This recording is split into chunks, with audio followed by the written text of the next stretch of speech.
Madame, Monsieur, bonjour et bienvenue sur Toulouse-Net TV. Voici les principaux titres de l'actualité de ce mercredi 19 décembre 2012. À Tunis, 83 arrestations dans la banlieue nord après une large campagne sécuritaire. À Kérouan, la famille d'une fillette décédée à l'hôpital des Arlabides proteste contre une erreur médicale fatale. La crise du lait, l'ODC, l'Organisation de défense du consommateur, reproche au gouvernement d'avoir pris les mauvaises décisions. Belkamcha, premier site web aux trousses des corrompus. Et à l'étranger, la NASA met fin à la mission de 2 ondes en les faisant s'écraser sur la Lune. 83 arrestations ont résulté d'une campagne sécuritaire menée dans la banlieue nord de Tunis, annonce le ministère de l'Intérieur ce mardi 18 décembre dans un communiqué. 42 des 83 personnes arrêtées étaient recherchées par la justice, alors que 30 autres ont été interpellés pour ivresse et troubles sur la voie publique.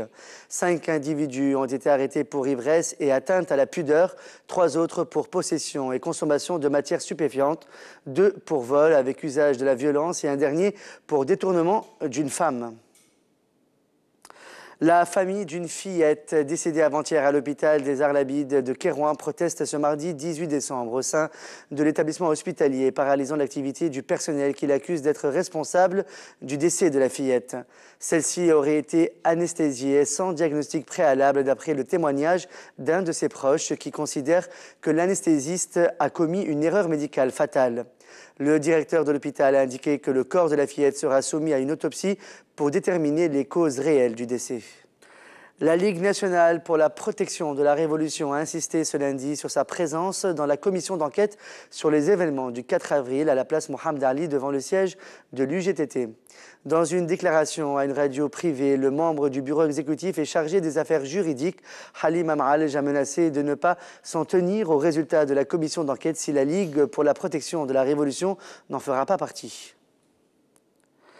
Le vice-président de l'Organisation de défense du consommateur, ODC, Slim Sardal, a indiqué ce mardi 18 décembre que l'ODC reproche au gouvernement d'avoir pris des décisions ayant contribué à aggraver le problème de l'approvisionnement du marché en lait.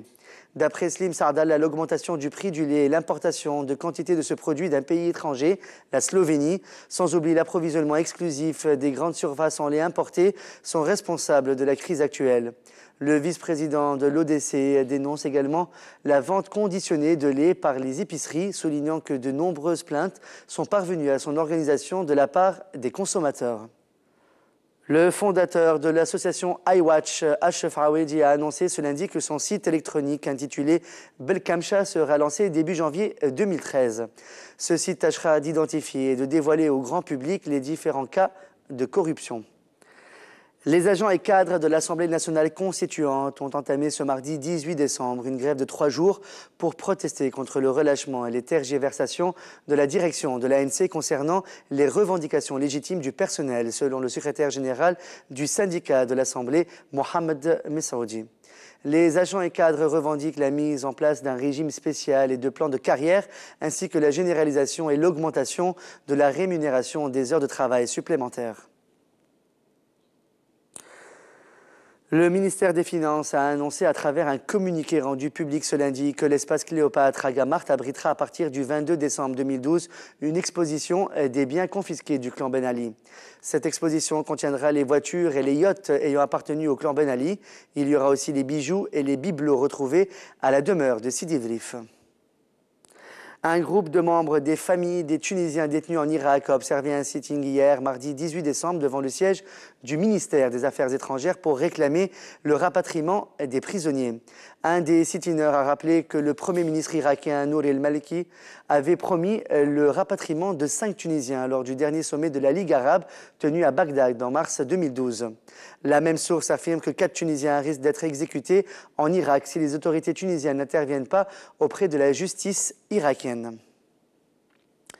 À l'international, l'agence spatiale américaine NASA a annoncé lundi que les sondes Ebb et Flow, envoyées pour faire la cartographie de la Lune, ont achevé leur mission et se sont écrasées sur l'astre de la nuit.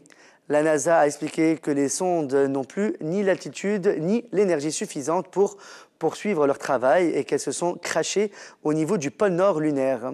D'après la chercheuse Maria Zuber du Massachusetts Institute of Technology, MIT, Ebb et Flo ont notamment fourni des données capitales aux scientifiques sur la surface lunaire. C'est la fin de ce flash de l'actualité sur Tonosnet TV. Merci de votre fidélité. Excellente journée à vous. On reprend avec le plateau de la matinale. À demain.